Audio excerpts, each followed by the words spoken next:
search of someone else. You know, I spent around 6 months at Dhammasukha roughly 4 years ago. And that's where I received Pabbajja novice ordination. And I got to see a few of you actually here. But I was missing a few, so it's really... And I have to say that this place feels, because of the history and all of this, it really feels like this is probably the cradle of TWIM, basically, the core Sangha. So it feels, at Dhammasukha there was obviously Bhante and David and all that, but here I feel like, you know, all the people that I heard of that were there in the beginning, they're here now, so. So it's a real pleasure for me to be here, to take part of this, and thank you. And also, I think it's really interesting because coming from India and teaching a few retreats in India, I got to know the Sangha there as well, and it's really interesting to be here and have such a wide array of meditators, because we have people that are some of the most advanced students that I've come across so far, probably, and we also have people that are just picking up the practice. And I think this meeting is really wonderful because it gives strength to the people who are beginning, and also it is keeping this whole flow going, the whole teaching, the Sangha. So it's really lovely to see that.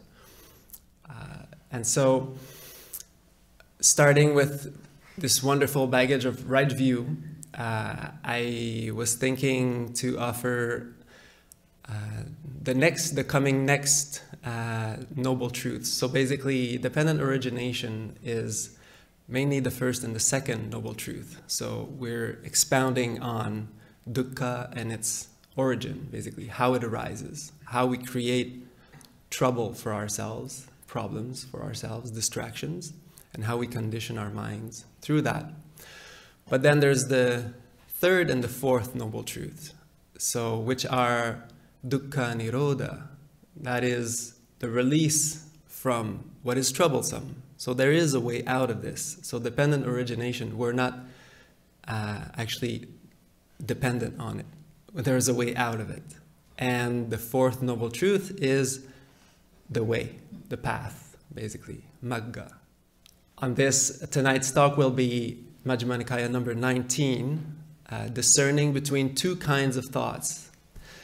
And this is really important because for me, in my practice, it took me many years and exploring many traditions to understand or try to understand what the Buddha was teaching. Because I started through meditation, and it was different kinds of meditation, mostly forced awareness and some kind of body analytical kind of meditations.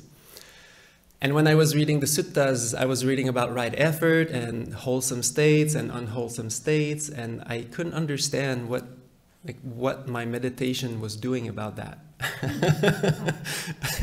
I was like, well, the Buddha is saying to abandon these unwholesome states and to cultivate and arise these beautiful wholesome states, and I was like, but how do I do that? I don't feel like I'm doing that.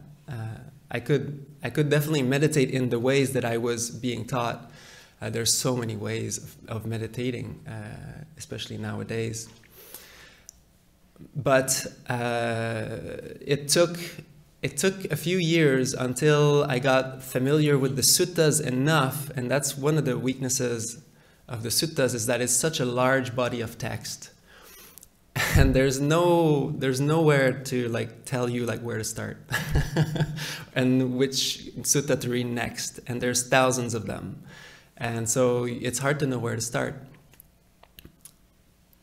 But then at some point I started piecing it together in my mind, and I started realizing that there was a few suttas that really showed the path a little bit more clearly in a kind of an overview. And these were really helpful, and I'm really glad that Rachel is actually taking the lead into talking about the gradual training, because the Samanyapala Sutta, the fruits of the meditative life, Digha Nikaya number 2, was one of the suttas that I found most helpful, definitely, to show the whole gradual training, the whole path. And actually that was one of the first books that I wrote. It's called Bhavana, and it talks about, Bhavana basically means wholesome mental development. And that was one of my first translations on the fruits of the meditative life, which I made a condensed version because it's a really long sutta, and unfortunately it kind of defeats itself sometimes, because it has a lot of really philosophical things in it, and it's beautiful, it's amazing, but for a beginner or for someone who just wants to get to the core of the path, it's just a bit too much, and it just dilutes the teaching. So when we want to really know where to start, that's a really good sutta. And the sutta also tonight is very helpful. And so bhavana is one of these words like jhana that is translated as meditation in the practice. And jhana, literally, even in Hindi, they still use that word. They call it dhyan. Dhyan means to meditate. And so jhana, dhyan is really this act of, sitting down, meditating. Usually that's kind of what it is understood as. But bhavana has this slight touch, a little bit more to it. Bhavana is not just meditation per se. It is wholesome mental cultivation. So bhavana, you can do it walking, you can do it standing, you can do it anytime, and whatever you're doing, basically. If you're arising wholesome states and abandoning unwholesome ones, this is bhavana. This is the virtuous part of bhavana also. And so I feel like this is really important for us to understand really early on, because this is really what we're practicing. And basically, without going into like real deep philosophies about it, there's two folds to bhavana, which is mainly right effort, the 6 R's, is to let go of unwholesome states and to cultivate and arouse wholesome ones. And as we do that, then the mind gets purified. And this is an elaboration on the topic. My background is I studied in adventure tourism, so I'm I know it's completely random, isn't it? So climbing mountains, paddling rivers, and guiding people outdoors, trekking, skiing, all of it. I was actually, my main thing was ice climbing. I was an ice climbing guide. So, of course I spent, and also canoeing. I did a lot of really extensive canoe trips up northern Quebec, actually. That's where I'm from. Oh, by the way, I apologize if I speak funny sometimes. That's because French is my first language, and I'm from Quebec, Canada. I'm French Canadian. So I've moved on to English a long time ago and moved to British Columbia, but yeah, it still shows up once in a while. So and so for me, spending a lot of time outdoors in nature was a huge part of my life. And also, as I became a yogi, that's what I did mainly. I spent a lot of time outdoors practicing yoga and meditation, and quite a bit in California too. And at some point I heard this talk by Doug Kraft. He was using this really interesting story about how to deal with thoughts, but it was taken from the Colorado Division of Wildlife in a park, and some meditator thought that was really interesting, that when you encounter a bear, it's really like what you should do when you encounter thoughts. And just on the light note, I would like to start with that. And so, thus have I heard.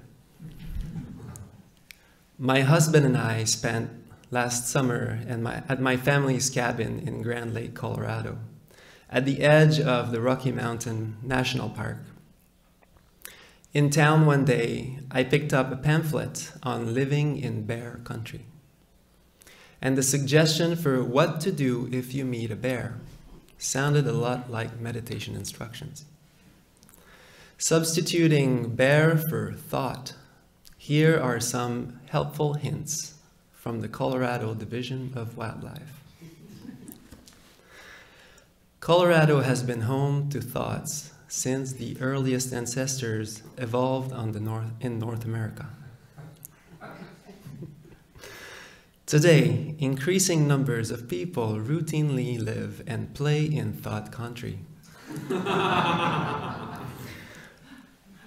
Learning about thoughts and being aware of their habits will help you fully appreciate these unique animals and the habitat they live in. Now, what to do if you meet a thought? There are no definite rules about what to do if you meet a thought. Thought attacks are rare compared to the number of close encounters. However, if you do meet a thought before it has time to leave an area, here are some suggestions. Remember, every situation is different. With respect to the thought, the terrain, the people, and their activities. 1. Stay calm. If you see a thought and it hasn't seen you, calmly leave the area. Stop. 2. Back away. Slowly. We have the releasing step here. While facing the thought, not denying. Give the thought plenty of room to escape. Wild thoughts rarely attack people unless they feel threatened or provoked. 3. Speak softly. This may reassure the thought that no harm is meant to it.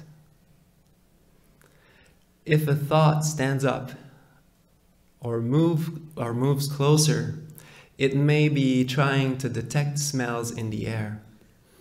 This isn't a sign of aggression. Once a thought identifies you, it may leave the area or try to intimidate you and charging within a few meters before it withdraws. Don't run. Or don't make any sudden movements. Running is likely to prompt the thought to give chase. And you can't outrun a thought.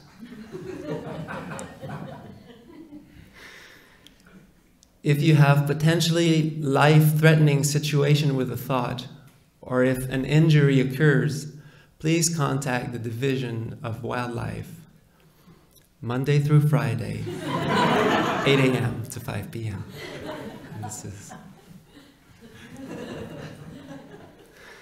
Share this with a friend or a neighbor. So I just think that's a great analogy, the whole thing. If you think about it a little bit, it really is close to the practice. And now back to our here and now practice in the suttas and the Buddha's wisdom. This is seeing a thought like this in bear country is more like unwholesome thoughts. So of course we're dealing with them as in a way to let them go and allowing them plenty of room to escape. I just love that analogy. And this is half of the training. Of course we want to also develop skillful thoughts. So This sutta is particularly dear to my heart because it's really beautiful and simple, and it goes to the core. And the Buddha speaks about it as being what he discovered that led him to awakening. And it's quite profound, even though it's simple. And so I like to use it quite a bit, and I think Bhante Vimalaramsi also was quite. He thought there was a good sutta.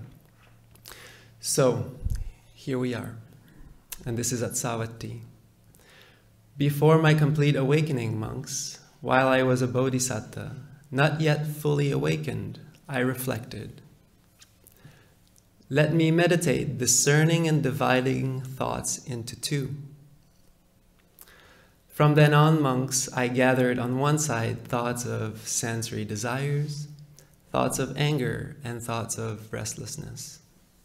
Here he uses the word harm, or harmful, or violence, vihimsa. But for me, and also for the advanced practice, I like to change that third one for restlessness, because the first two is like sensory engagement, and that's another word I use for kama. It's not necessarily sensory desire or sensual cravings and all these things. It's actually just sensory engagement. It kind of takes away the kind of, sometimes there's a kind of a disgustingness about it, that we feel kind of repelled or something about it. But sensory engagement is kind of, it's just engaging in the senses all the time. And that doesn't mean that you're really craving for something in particular, but it's only just the load that the senses have on the mind is quite heavy. I was actually helping someone just recently. He finished a 3 months retreat, a dark retreat in India. And so he was basically in a room, within a room, within a room. And the doors are not the same direction, so that there's absolutely no light going through. And that was quite an experience. I was one of the only ones he was talking to while he was in there. And he just came out recently, and just the sensory input of the senses on the brain is quite intense. It's quite heavy. And so some people, I see a lot of noddings. And it's quite, and I like to keep it that way, because it's just also, it's not necessarily like really intense craving. It's just really engaging in the senses all the time. And when we let that go, it feels so good. Just when you close your eyes, for example, just instantly, you can feel the relief. And so obviously anger or impatience. And then the third one, I like to change it to restlessness, because then we can, thoughts of cruelty or harming is really actually another way that is interesting to see what restlessness does. It's really kind of like violent in the mind. It's just constantly going on. It's like churning. So I like to see it in that way. So just so you know, I'm slightly adapting this sutta. And I gathered on the other side thoughts of letting go, nekkhamma, renunciation. The classic translation is renunciation, but I call it letting go. Thoughts of non-anger and thoughts of contentment or calm. Then while I was meditating, attentive, intent, and resolute, there arose thoughts of sensory desires in my mind, or sensory engagement. Then I reflected, this is troublesome. This is troublesome to others. This is troublesome to both. These thoughts impede conscious discernment. They come with tension in the mind, and they lead away from peace. And so now we're really touching at the very core of the wisdom of the Buddha. And I just like that he was a bodhisattva then. He wasn't fully awakened. He was not the Buddha yet. But that's what he decided to look at in his mind. And we are all here, technically bodhisattva. We're on the quest of enlightenment. We're not there yet. Not fully there yet.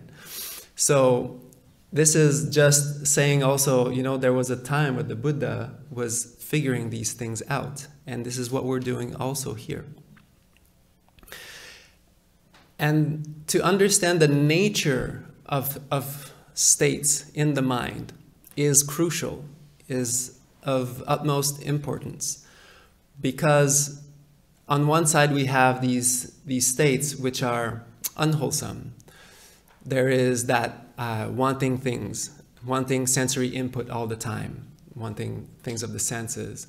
That is really agitating, and now I've already talked about that. But then there is impatience. And how do you feel when you're angry? Do you feel great? Is it like something you really like? Yeah, no, not really. It's not really pleasant. And how's your mind? How's your mind when you're angry or when you're impatient? Yeah, tight. Yes, tight. There's that tightness, huh? It's not okay with what is.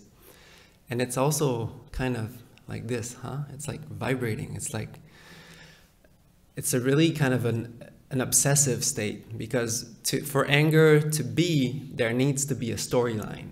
There needs to be, you know, feeding into that. And there needs to be some kind of momentum to it, restlessness. And that just feeds that state. And it's wavering and it's tight. And that's the nature of these unwholesome states, is that it's actually making the mind flow out.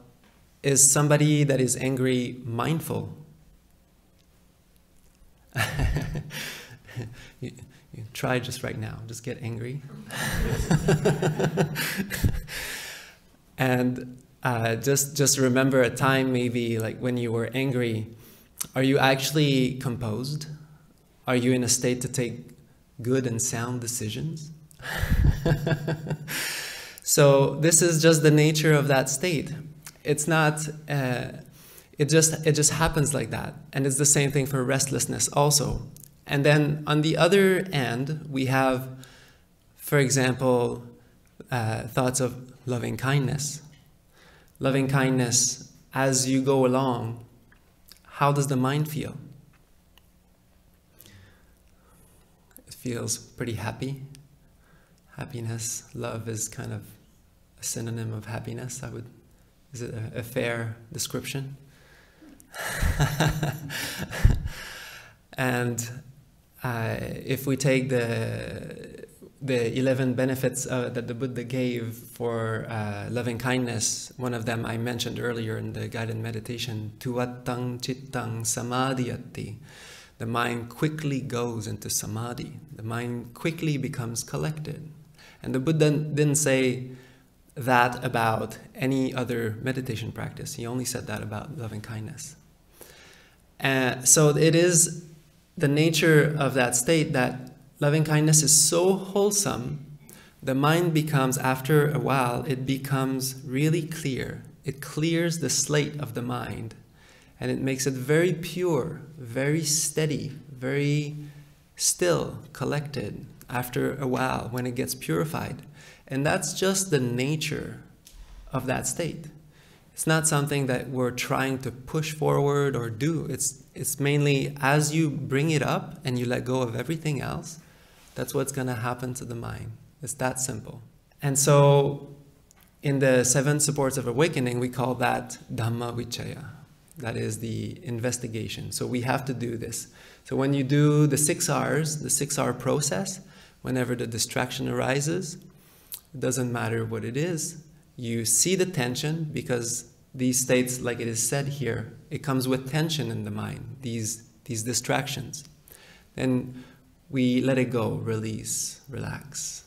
And then bring back a smile, that is piti bojjhanga, that is the awakening factor of joy. This is also really, really important in our practice. And then going back to the loving kindness, this will purify not only the loving kindness, but also the mind. And just by doing this process repeatedly, continuously, then the mind will go deeper into the levels of meditation. And these we don't need to actually force or do. They just happen through right effort. So as soon as I realized this is troublesome, they faded away. As soon as I realized this is troublesome to others, they faded away. As soon as I realized this is troublesome to both, they faded away. As soon as I realized these thoughts impede conscious discernment, they come with tension in the mind, and they lead away from peace. They faded away. And now this is the power of understanding our experience through the Four Noble Truths, basically. When we understand that something is hurtful, troublesome, problematic, suffering, if we want to use that term, then we actually let it go, because we see, oh, that's not beneficial, that's harmful. If you put your hand on the burning hot stove, are you going to put that hand there again? Probably not. And just to be aware of that, just to continually seeing the distraction arising as just troublesome. And you'll see in my own translations, which I'm reading to you, I actually translate the word dukkha as troublesome most of the time. Because for me, there's other words in Pali for suffering that are closer to that definition. And suffering is, I don't know about you, but when somebody says, I'm suffering, I imagine like slices of bacon in like a really hot searing pan on the stove kind of thing, you know, like really suffering, you know, like we're really in pain, like agonizing on the floor kind of thing. But I don't think the Buddha had this word in mind. I think, you know, when you read the suttas in Pali directly, he's talking about sukha and dukkha. This is pleasant and unpleasant. So it's not, you know, we have to take these terms lightly. And so when we notice that these states are hurtful to us, then it's really easy for us to let them go. So that's gonna follow us all the way to full awakening, basically. This understanding that, okay, even, you know, somebody that is in the higher training, anagami, who's trying to basically just release restlessness and all the ways that it arises. Restlessness actually causes agitation in the mind. And it's slightly unpleasant. It's not comfortable. It's not as comfortable as if it wasn't there at all.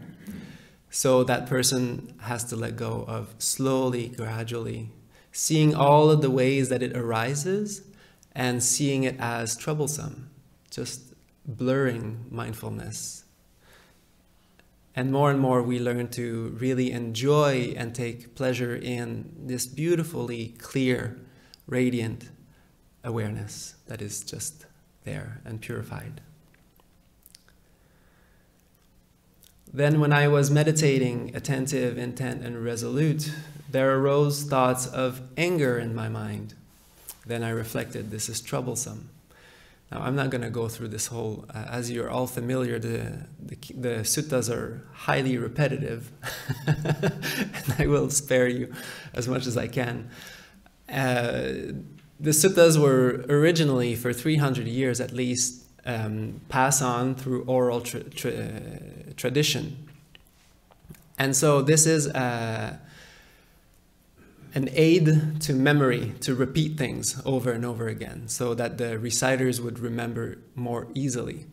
But when you put it on paper, it's really like illiteral. It's really not so pleasant to read, just like that. So I know a lot of people that really are not real big fans of reading the suttas just because it's so dry and repetitive. Fortunately, I'm not one of those, but I totally understand. So I'll definitely spare you tonight. And so I'm skipping over, he says the same thing about anger or impatience, how it is troublesome. And when he noticed that, it was just really easy to let it go. And also restlessness, basically, how that is troublesome and how it comes with tension in the mind and how it leads away from peace. So these states, naturally, they kind of move in that direction.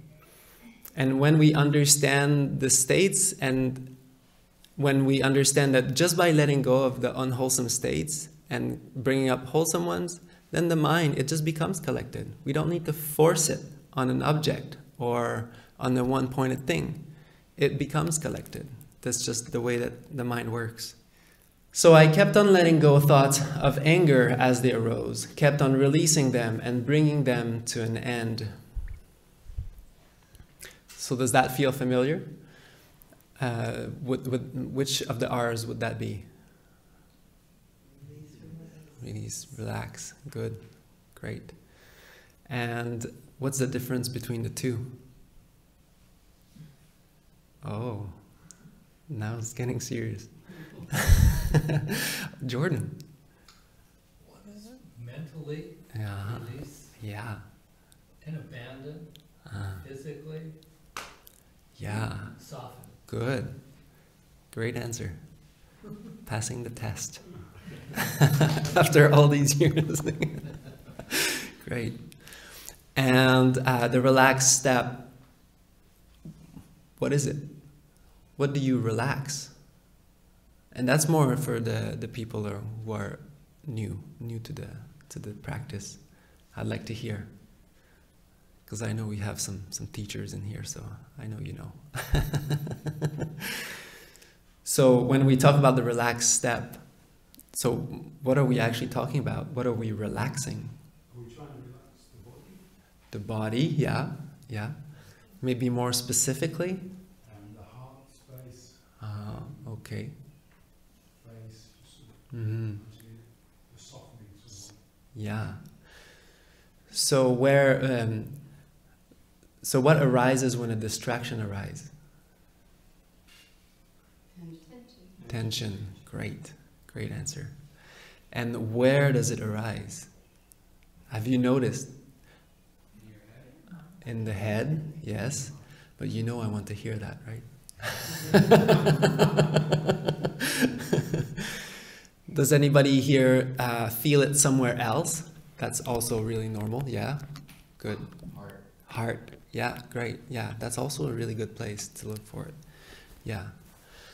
It can be felt anywhere in the body, and I'm making sure because, these 6 R's, we need to talk about them quite a bit, because we've noticed that even well into the retreat and after we've talked about it a lot, it's still, sometimes there's still little things that are not fully well grasped, and if it was earlier on, the practice would have gone much deeper, much easier. So that's why I like to always kind of give a little bit of a 6-R quiz and taking notes and see how everyone is doing. With that in mind, Bhante, would you describe the difference in your words between release and relax? Between the release and relax. So basically, the release is mental, mostly. And the relax is going through the body, somatically. So basically, the release is in the mind. So basically what happens is that the mind, through habitual tendencies, the mind has been conditioned in a particular way to think different kinds of inclinations. Some people are more prone to being impatient, some people are more prone to craving for ice cream. And some people, and so you can notice that in the mind, basically. And the distractions that arise is just that momentum, basically, that the mind is just active. And when the mind goes away, basically, to the distraction, what happens is that one starts to feed their awareness to that distraction. And until one recognizes that, one's attention is feeding that distraction. The awareness is just on there. And the release step is about letting go of that. Just not feeding your attention to the distraction, basically. So that's the release step. But the thing is that there are also meditation practices that talk about this. But I usually give a talk day 1 on this. I expound the whole 6 R's. I break them apart and give a lot of also scientific background for it and the sutta references. But shortly here, basically, the release is not enough because it just remains as a mental game. And we need to go deeper than this because and especially here in the West, we're really good at being in our minds. We have like all this amazing technology and communication devices, and it's amazing how much we can be in our minds. And it's really easy to think that we let go of a hindrance. But it's actually not completely gone until we go through the body. We go through somatically experiencing that hindrance too. Everything that is experienced in the mind is also experienced in the body. And there's a lot of researchers that prove this nowadays, that we store basically our emotions and thoughts and of course, trauma, that's the new hype. But the Buddha's teaching is all about trauma work, like it's all about getting rid of dukkha, and trauma is dukkha, that's the same thing. We're just using different words. And all the trauma is stored up in the body, and hindrances are no different. Distractions also, you feel them in your body, so there's a bodily reaction to it. And if we don't go through the body, we don't fully let it go completely. And that's why the relaxed step, that's why Bhante Vimalaramsi he wanted to call this meditation the oh wow meditation at the beginning, right? Because he started practicing like it was said in the Anapanasati in that cave in Thailand. And he actually started relaxing the body, relaxing the sankharas. And his mind would go deeper and deeper and would become much, much clearer and bringing up the joy, because in the Anapanasati also they talk about, literally, it's written like black on white, like bring up joy, bring up happiness. That's twice in a row. Piti patisangvedi, sukkang patisangvedi. And he also talks about calming the bodily sensations, the bodily sankharas. And that is really essential to deepening our practice, because otherwise it just remains as a mental game and it doesn't go that deep. And so that's the release step. And then the relax is really to go through the body, to go through somatically, releasing it. And then it has a direct impact on the mind. Yes. So basically, you can take a little bit more time. And as you get better at it, it will become a little bit quicker. And you'll notice that as you go deeper and deeper in the meditation, it's only going to be really just a slight contraction here. And Bhante would say, he would just like pull out this plastic brain out of the... He said, I got my brain today. And he would just place it there and say... he talk about the meninges. I actually haven't read that research paper, but so basically it would seem like there is something contracting in the brain every time there's a thought even. It doesn't have to be unwholesome. And we'll talk about that a little bit later on. But yeah, so more and more it's going to be just there. But at the beginning you can take a little bit more time, because the relaxed step is very important and it can be easily overlooked. And so, well, I think the re-smile step is quite straightforward. So, but well, I talked about it earlier. But the re-smile, there's this. I'm not sure if you've heard of the facial feedback hypothesis that was suggested by Charles Darwin and William James, and that started a whole series of researches about how our facial movement and expressions also is reflected in the brain. And so it's not only when we're happy in our mind that we're smiling, but when we're smiling, we're also activating the same neural pathways in our brain. And so there's been quite a lot of research on this now, and quite a few studies. Do I have a pen? Somebody has a pen? Great. So basically they took two groups and they made one of the groups put the pen like this in their mouth. And you see my frowning the eyebrows and a very tight lip. So it's like kind of a sour face, not really happy. And the other group was like this.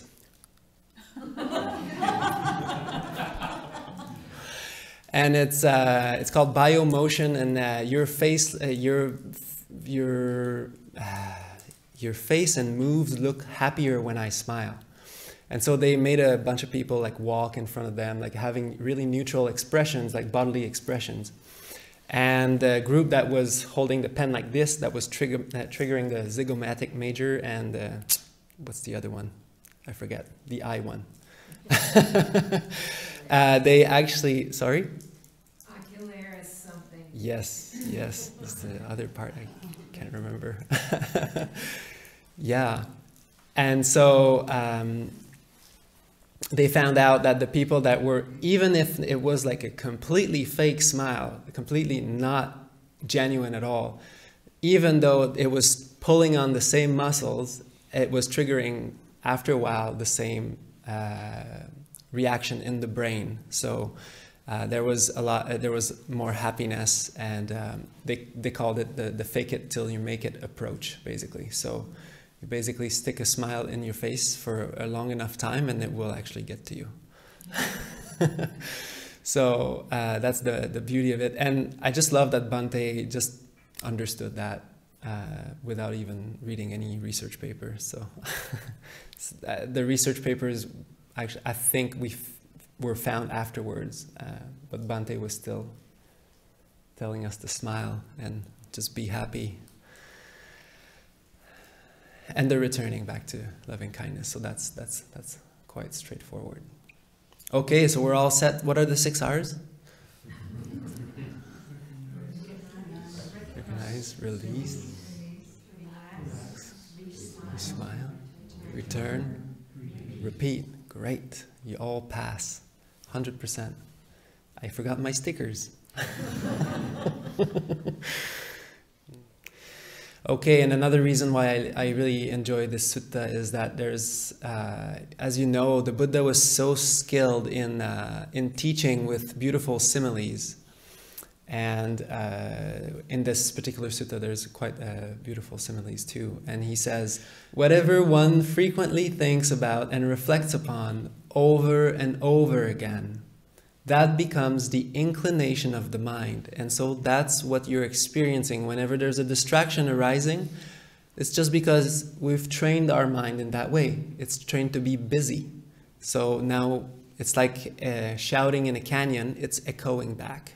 But there's a time when the echo kind of dies down if you practice properly.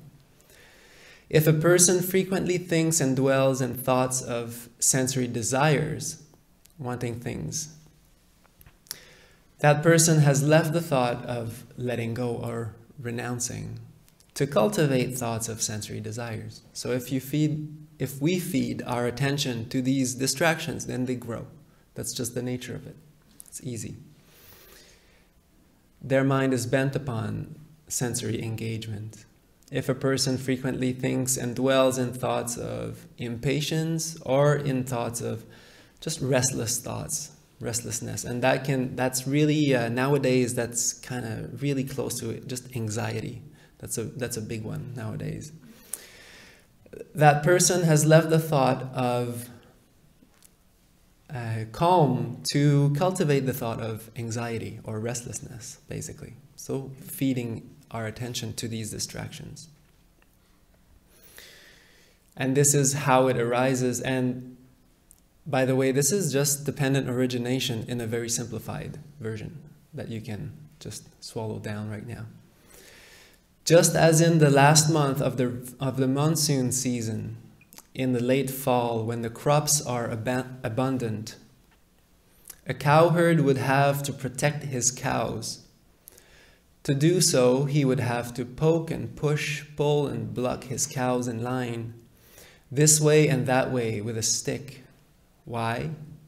Because he sees that as the leader of these cows, And I just like that this is a simile for the mind. He could be punished, imprisoned, fined, or blamed for letting them graze unconsciously at the whole thing, because there's all these crops that are just ripened, that are just ripe, and if the cows are not checked, then they're just gonna go all over the place and do whatever they want, and there's a consequence to that.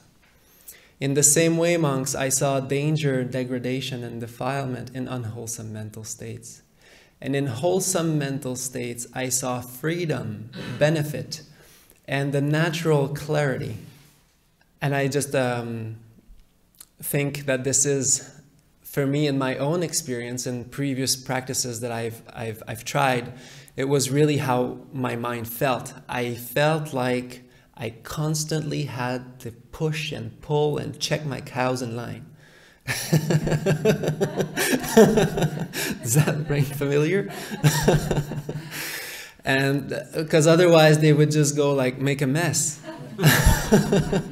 I remember being I was a long-term server at a Vipassana center in Montebello in Quebec. It's a big one. So I was kitchen manager, and we were cooking for 200 people.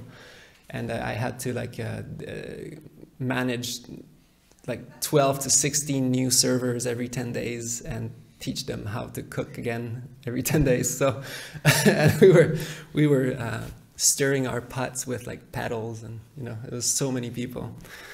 And I would notice, because I was doing this sit and serve program basically, so I was a long-term resident there, and I would sit for a 10-day course, and then I would serve for like roughly 3 courses. And as soon as I would finish my course, my 10-day course, I would go back to the kitchen, and it was just like all gone. It was like not staying at all. It was just, and then the more I was doing it, the more I was like, I really need to do it more, like I really need to get back to it. And I remember myself, my poor self, cleaning the dishes and thinking that mindfulness is like really sticking your attention to your sponge and like scrubbing my thing and trying to like check my cows in line. Just making it like, no, it shouldn't move, it shouldn't move. Because I wasn't understanding how to deal with mental states. And that's just what you have to do when you don't understand the nature of wholesome states and unwholesome states. If I'd known that I could just practice loving kindness and 6R the rest, then my mind would have been just collected. I would have brushed my little pots and pans and I wouldn't even care. Just be like, it's happening. It's just happening. It's just perceptions arising and passing away. It doesn't matter. My mind is collected. But I didn't know, and I had to check my cows in line. So this is my slice of life. Then while I was meditating, attentive, intent, and resolute, there arose thoughts of letting go in my mind, nikkama. Now he's looking at the wholesome thoughts that we can have. And by the way, Sankappa can mean both, and I think that's just really interesting of the Pali language, is it can mean both thought and intention, just for your reflection. And so when we talk about thoughts here, we're also talking about intention, because the Buddha said karma is intention. So karma is not if your intention is, you have good intentions and you do something and something bad happens, it's not your fault, you didn't intend it. So that's why you're protected, your intention was good. And so that's why intention is what really matters in the end. It's what it happens in your mind. And so here, the intention of letting go, the intention of renunciating.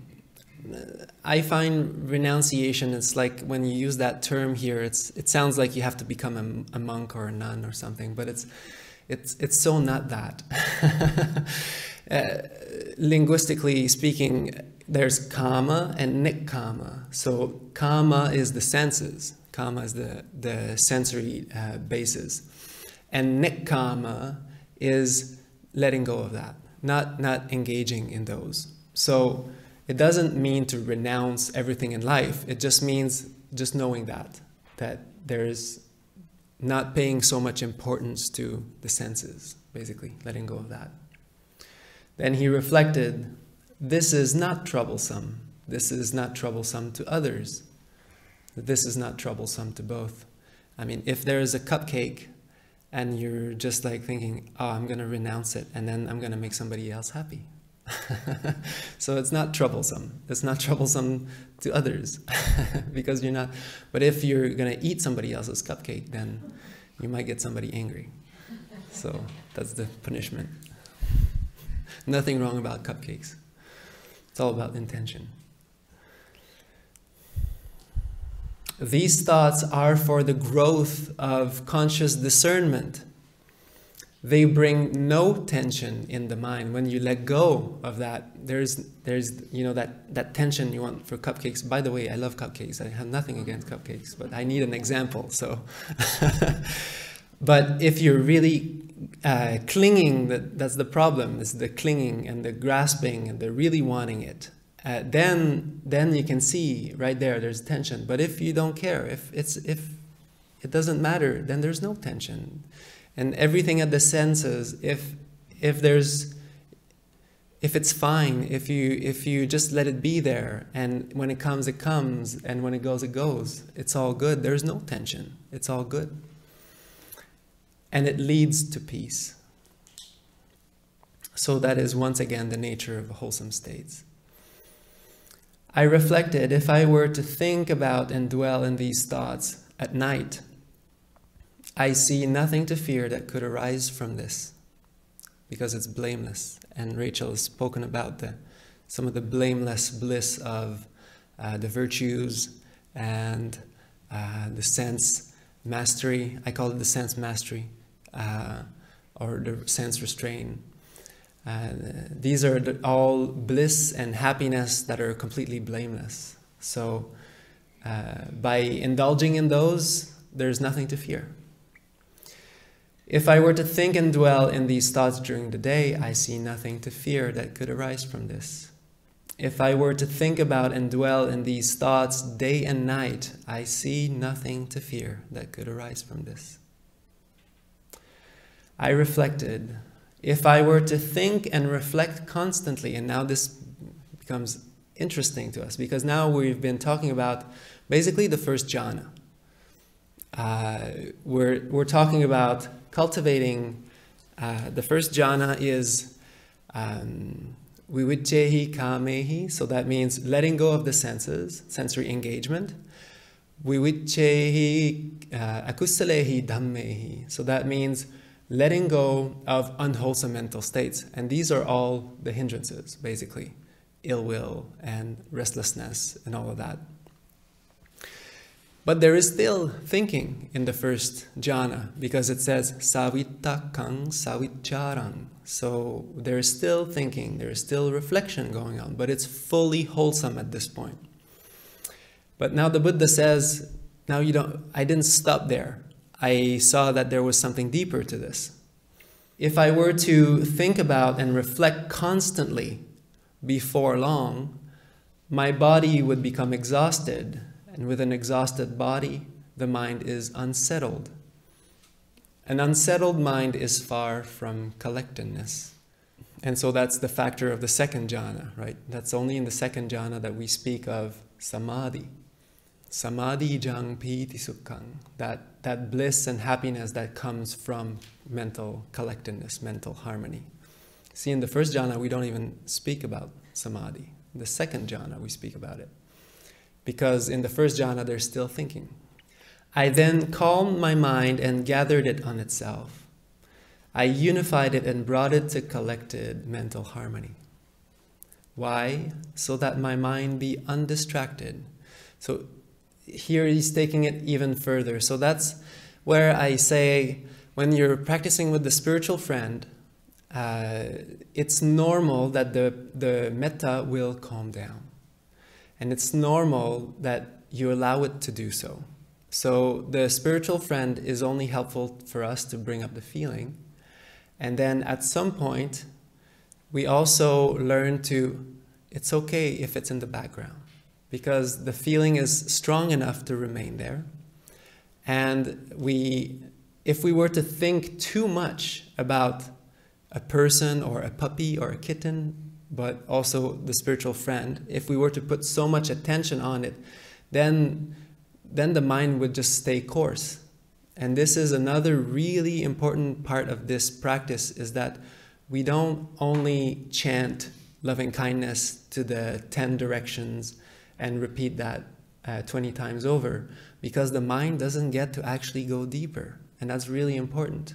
The mind needs to stop, slowly calm down, and slowly give away the thinking and the imagining, and only stay with the feeling. And that goes way deeper. So slowly, slowly. And so he says basically a big repetition about the same thing for the next 2 states, which I'm not going to talk about. So he basically says the same thing about non-anger, which is loving kindness and compassion. It encompasses both. And also about contentment. If you were to think, oh, I'm so content, this is so good, great, oh, I'm so content, I'm so happy and content. Well, it's great, but you could be even more content and not say these words. By just enjoying the deeper contentment that's coming from not saying that you're content. So that's how we actually get deeper. And that's another place where there's a lot of little bits here and there where people can get stuck. People can get like, start really repeating things and getting stuck there. And it's like, no, just like calm down. Give away that thought. It's still there, but it's going to calm down and you're going to go deeper. And it's like, oh, okay, yeah, going deeper. A lot of people try too hard at the beginning, try to make the loving kindness always the same intensity, like really, boom, like Hollywood, fireworks, like I'm blasting loving kindness. But after a while, the mind is like, whew, okay, this is intense. So you want to calm down a little bit, and that's just natural, and that's wise. It's good. It's the natural progression of this. And so here he goes. And whatever one frequently thinks about and reflects upon over and over again, this becomes the inclination of the mind. If a person frequently thinks about and dwells in thoughts of letting go, nikkama, that person has left the thought of wanting things to cultivate the thought of letting go. And see, these states are complete opposite. And that's the beauty of the Buddha's wisdom. He's just offering this on a plate to us. Here, this is how it works. This is how your mind works. And if you give up these intentions and thoughts, and if you cultivate these, your mind will become liberated, basically. That's all he's saying. Just as in the last month of the summer season, when all the crops have been harvested in the villages, a cowherd would keep an eye on his cows at the root of a tree in the open, only needing to be aware, there are the cows. I just love that simile. In the same way, monks, I only needed to be aware, there are wholesome states. So that's how it is when the mind is just wholesome. There's only love in the mind. There's only loving kindness. There's only compassion possible. There's only sympathetic joy. There's no harm possible. It's fully wholesome. You're protected, and you're protecting everybody around you. And so this is truly amazing. And this is how the mind becomes collected. I love that this cowherd just goes at the root of a tree, and he's just like there, like when I was washing the dishes in my story. I could have just like been there and just like, yeah, there are the dishes. Doesn't matter. I don't need to focus on them. And he just knows there are the cows. There's no harm. All the unwholesome states have been cut away. So what is there to be hurt? And he's just naturally, he's just resting there. And that I love to compare what the Samadhi here that we practice, and that's why I get people to read this stanza every morning on the natural collectedness, Sukhino Chittang Samadhiyati, that the happy mind gets collected. Of course, you have the 7 supports of awakening that make that happen before that. But this is a very special kind of samadhi, of collectedness, of unity of mind. And it happens through wisdom. And this is a very, very, very rare teaching. I haven't heard a lot of people, to say the least, like I've looked for them, but I haven't found a comparison to that kind of samadhi that we're practicing here. Some of them are close, and I'm not wanting to compare or bring down any other teachings, but it's just the fact that I've really been looking around a lot, and I haven't found this kind of samadhi being taught pretty much anywhere else, where we have the 7 supports of awakening lining up through, first, of course, there's that presence of mind needed to bring up the loving kindness and use the 6 R's, and that's Dhamma Vichaya. The first one, presence of mind, is Sati. Then the second one is Dhamma Vichaya. And Dhamma Vichaya is that what we're doing. And then by doing that continually, that is virya, that is determination. I like to call it devotion. Of course, it's called effort usually, but effort can be misleading, can be just like, I'm really trying hard, but that's not the way. It's just by continually doing this without stopping, when you're standing, when you're walking, when you're sitting down. And then the mind gets purified and it gets uplifted. There's piti. Of course, when you let go of distractions, you bring up love, you let go of tension, you bring up a smile. It's like, of course, you're going to be happy. It's like piti arises. I mean, it's just mathematical. And so, and with that piti, the mind gets purified. And there are suttas. I call piti the cleansing agent of the mind. Basically, that's what it does. It just clears the mind. It makes it really beautiful and sparkling, bright and wholesome. And then it just calms down because it's happy, it's clear, and that's pasadi. Pasadi is just like, it's just calming down. The body also calms down. The mind is joyful. That is in the Uposatha Sutta, the advice to Visakha on, and this is an advice that the Buddha gave to a lot of, especially lay people, but people that also begin the practice, to understand what the joy means in the practice. The joy is like the cleansing agent of the mind. And then when the joy is established, then the body and the mind calm down, and then there's collectedness that arises. But it's a natural kind of collectedness. It's not a forced collectedness. So it's not something that you do if you're really looking at that microphone really intensely. And actually, Venerable Metananda, who I've been very happy to be touring around India with lately. I've dropped him off in Sri Lanka at my kuti in the jungle, and he actually has a really interesting exercise, and we can all do it together right now. If you take your thumb out, or maybe like a little bit closer, and you and you basically look at the smallest little point at the tip of your thumb,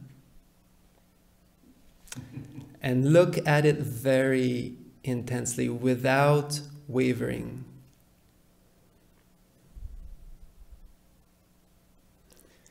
And try to find the smallest little detail in there, the smallest texture, and isolate it.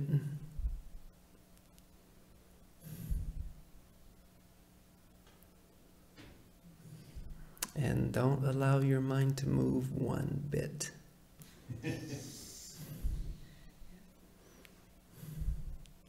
Okay, and now release and relax. And allow the peripheral awareness to come in. And notice how it feels in your brain. How does that feel? Yes. Great release. Isn't that beautiful? And so this kind of samadhi that we're practicing here is not about forcing, it's about wisdom. It's about discernment. Anybody who does, you don't need to hold the virtues to force your awareness onto one point. You don't need to hold the virtues, you don't need to know the nature of states, you just need to stick your attention onto something. But to do that, here what we're practicing, you need to understand the nature of wholesome states and how to do this, how to practice right effort. And what happens is that slowly awareness starts to pool. And this is kind of like my definition of samadhi, is like the pooling of awareness. Because it's not interested in other things anymore, it's not getting distracted. And now it's starting to just agglomerate. And it is just happy here and now.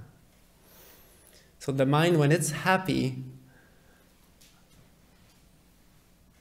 it's not looking for other things. It's happy. It's here. It's here and now. If you're happy, you're here. You're present. You're aware. Bhante would say, what was the subject in school you had the best grades? It was the subject that you loved. Because you were interested, you were happy to go, you were happy to learn, and you had good grades because it was just natural, it was effortless, and it's the same thing here. When the mind is happy, it doesn't care about other things, it's just happy, so it stays here. And on this, I'd like to share a little quote from a poet I like. His name is Hafiz. Do you know Hafiz? I'm hearing laughing already, that's a good sign. So here it goes. What is the difference between your experience of existence and that of a saint? The saint knows that the spiritual path is a sublime chess game with God. Now please don't take that too literally. And that the beloved one has just made such a fantastic move that the saint is now continually tripping over joy and bursting into laughter and saying, I surrender, I surrender. Whereas, my dear, I am afraid you still think you have 1,000 serious moves. And so Bhante would always make a huge emphasis on not taking your mind too seriously and having fun. And that will actually really bring you much further, much quicker on the path, because it is about cultivating wholesome states. And if you think you have 1,000 serious moves ahead, then it's really hard. But if you're just enjoying it, he would just say, you go from, oh, I really don't like it, and believing the storyline of the hindrance and being like, oh, I really hate that person for saying this too. It's only that. And it's okay. It doesn't actually matter. It's just funny. And so that is the kind of attitude you want to develop with your mind. It's just that playing, that playful attitude. Mine is crazy sometimes, and that's okay. Just laugh at your own mind. And your progress will be much, much quicker, much better. Okay, so now he just keeps going a little further. Unrelenting, uncurbed my effort was, or my determination, my devotion was to cultivating these states. Unconfused presence of mind came to be. My body became calm and free from tension. My mind became collected and harmonious. Letting go of all sensory engagement and letting go of unwholesome mental states, still attended by thinking and reflecting with the blissful happiness born of letting go. I understood and abided in the first level of meditation. With the calming of thinking and reflection, with inner tranquilization, my mind became unified without thinking nor reflection, with the blissful happiness born of collectedness. I understood and abided in the second level of meditation. See, now the mind's starting to collect slowly. And then there's that kind of joy that starts to get going. One of the first things that we ask on interviews, especially at the beginning, is, do you feel the joy? Do you feel like there's a joy that is going on, that you've kind of created momentum for? And hopefully the answer is yes. And then we can look for the further signs. With the calming of excited joy, I abided in mental steadiness, present and fully aware, experiencing happiness within my body, or ease within my body. See, now the joy is starting to purify the mind and the body starts to calm down. A state which the awakened ones describe as steady presence of mind. This is a pleasant abiding. I understood and abided in the third level of meditation. So this is, I like to think of the first and the third jhana as transitory jhanas. So they're like a transition to like a more steady, solid base. The second jhana has really that collectedness of mind, and it's more kind of settled. There's no more thinking and reflecting in it. There's still that joy. And then the third one here is moving towards the more equanimity, which I call sometimes calm or steadiness of mind. But here it's like in between. It's the transition between the stronger, more excited kind of joy into that is calming down into that beautiful steadiness of mind. And this is when one starts to understand that mental steadiness is actually even better. That equanimity is even, it tastes better in the mind, basically. It feels better. Unattached to pleasant experiences and unstirred by unpleasant ones, as mental excitement and heaviness settles, one's mind is balanced, purified by unmoving presence. Does that seem familiar? And here is like the fruit, kind of the more solid base, where this is that really beautiful, bright equanimity or bright steadiness of mind, which is even better than the previous joy that was experienced. But notice, if you were to, this is a very special kind of equanimity, of upekkha. This is not the kind of upekkha that you just grit your teeth and bear all the sensations that you're having. Or this is not indifference. This is a very special kind of upekkha, of equanimity or steadiness of mind, which only comes about through wholesome mental development, through cultivating this. So you can't force this. It is something that happens on its own, basically. And at this point, we usually ask people if they feel like they have some parts of the body that they start to feel they're not there anymore. Like you won't feel your hands, or you won't feel your legs, or the body awareness is starting to become fainter and fainter, basically. And the feeling usually starts to, the feeling of loving kindness will, it will seem like it is rising up and goes into the head. But that is just because the mind is moving away from all sensory perceptions and is going to a greater, much greater collectedness, and it is moving from awareness of the body to awareness of mind. And this is where we're moving to the arupa jhanas, from the rupa jhanas to the arupa jhanas.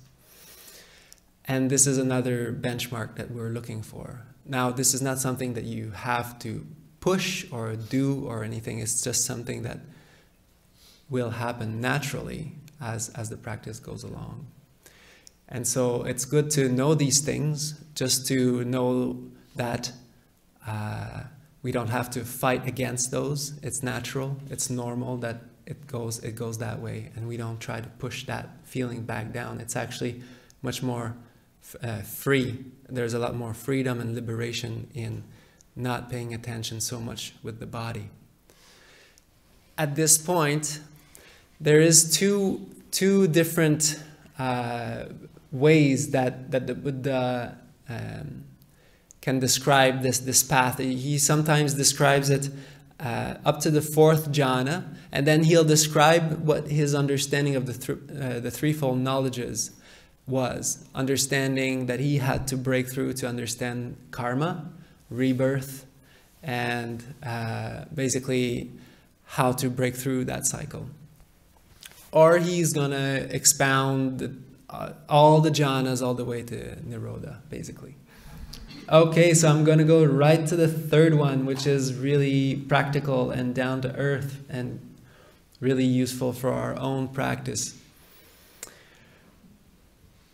So he's going through these jhanas, these levels of meditations, and then he says, with this composed and collected mind, wholly cleansed and purified, clear and open, rid of imperfections, having become pliant and malleable, straight and unwavering, I directed and inclined my mind to the complete calming of the mental movements.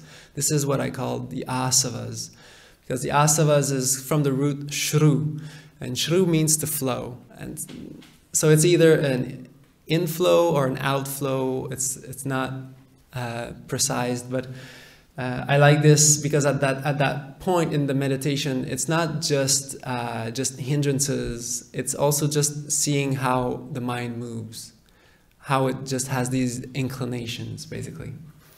I understood mental movements as they really are. This is tension. This is the increase of tension. This is the release from tension. And this is how to release the tension. I understood mental movements as they really are. These are distractions. This is the increase of distractions, putting our awareness on it. This is the release from distractions, the 6 R's. This is how to release the distractions, practicing the whole path. Continually observing and understanding in that way, my mind was released from the inclination for clinging outwardly, from the inclination to projecting in the future, and from the inclination to negligence. In that release, I knew this is release. I directly knew unwholesome states have been overcome. This is usually said like birth. Birth was destroyed.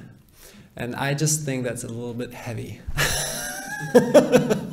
So it's true, it's not wrong. I'm just saying, I'm just changing it here. It's just the birth of unwholesome states. I like to put it that way. Has been overcome. Kina jati. Lived is the spiritual life. Done is what had to be done. There is no more conceit here. This is the third understanding which I realized on the last part of the night. Blindness was driven out, and clear understanding arose. Darkness was driven out, and light arose, just as it happens in one who meditates, attentive, intent, and resolute.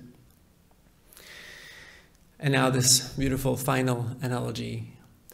Just as if there was in a remote forest a vast and extensive marsh on low grounds, where would live and forage a great deer colony. Then some men would come, intent on their ruin, intent on their harm, intent on capturing them. He would cover up the safe and free path to be traveled with joy. And he would open a deceptive path, put down a groomed decoy, and bring up a domestic lure. Because of this, after some time, the great deer colony would be brought to ruin and decline. Then some men would appear, intent on their happiness, intent on their welfare, intent on their liberation. He would clear up and reveal the safe path to be traveled with joy.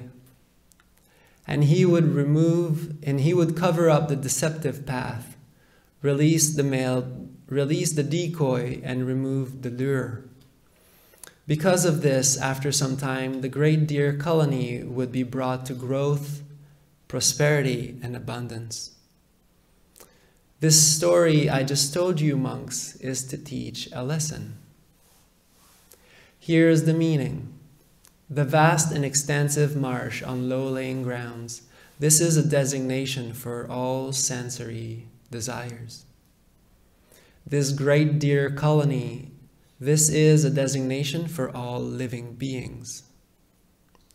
The man intent on their ruin, harm, and capture, this is a designation for Mara, or death, and wickedness.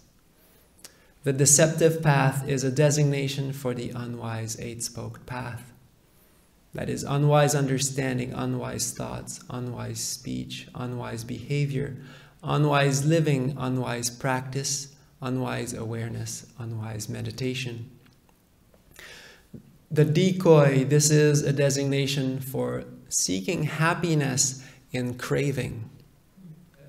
The lure is a designation for the lack of conscious discernment between states. The men intent on their happiness, welfare, and liberation. This is a designation for the truth finder, the Tathagata, truly worthy and perfectly all awakened. The safe and free path to be traveled with joy, this is a designation for the eight-spoke path of the awakened. Wise understanding, wise thoughts, wise speech, wise action, wise living, wise practice, wise awareness, and wise meditation. Monks, I have reopened the safe path to be traveled with joy. And I have revealed and closed the deceptive path, released the decoy, and removed the lure. Monks, what should be done by a teacher for his students, holding their best interest at heart? Out of loving compassion, that I have done for you. There are these roots of trees, monks. There are these empty huts. There are these meditation cells in San Francisco Retreat Center. Meditate, monks. Do not be neglectful, lest you become remorseful when the time has passed. This is my advice to you. This is what the Awakened One said. With an uplifted mind, the monks delighted in the Awakened One's words. And I hope this uplifted you in any way. I love this sutta because it's, for me, I just love the Buddha. And that's really touching on the love I have for him. Really reopening that path that was kind of hidden. He also talked sometimes that what he discovered was like walking upon like an abandoned, forgotten city in the jungle. And he just, like, it was always there. But he just like walked upon it and found it again. The city of Nibbana, basically. And so he just opened up the safe, happy path to be traveled with joy for us to walk happily. Little deers, or the sheeps, depending on.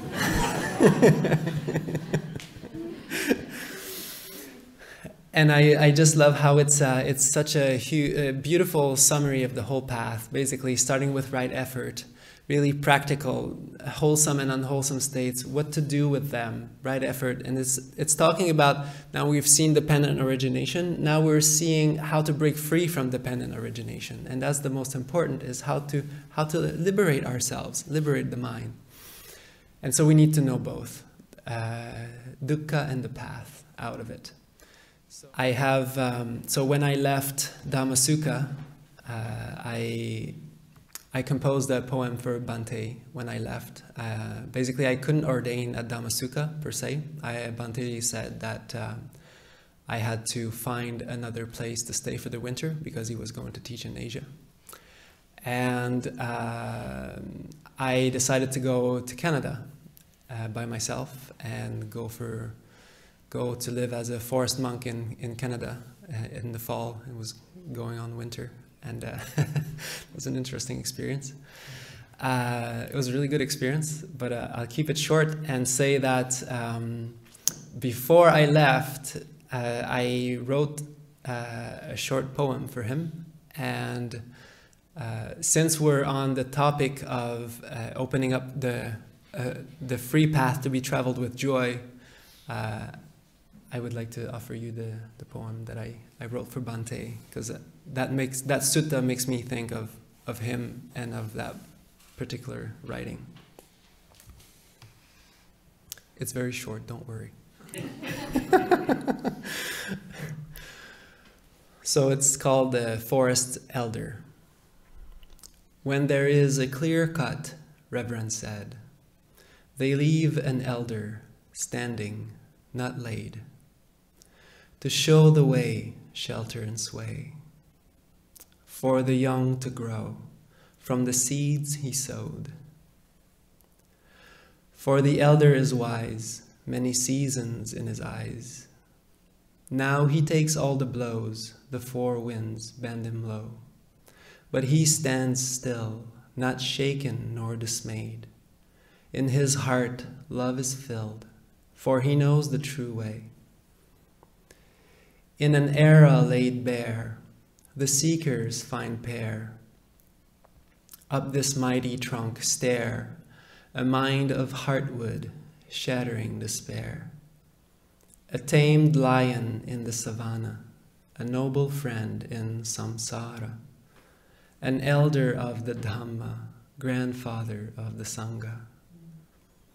May many find their way under his shelter and sway. Ardent and resolute they, break free and homage pay, sheltering him in return from the four winds, taking turns, oasis for the shadeless, a virtuous, loving forest. So being here with all of you, this is, I really do feel like this is kind of meant to all of you, so thank you. May suffering ones be suffering free, and the fear-struck fearless be.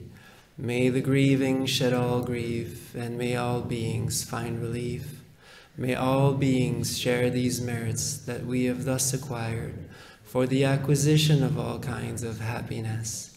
May beings inhabiting space and earth, devas and nagas of mighty powers, share these merits of ours. May they long protect the Buddha's dispensation. Sadhu, sadhu, sadhu.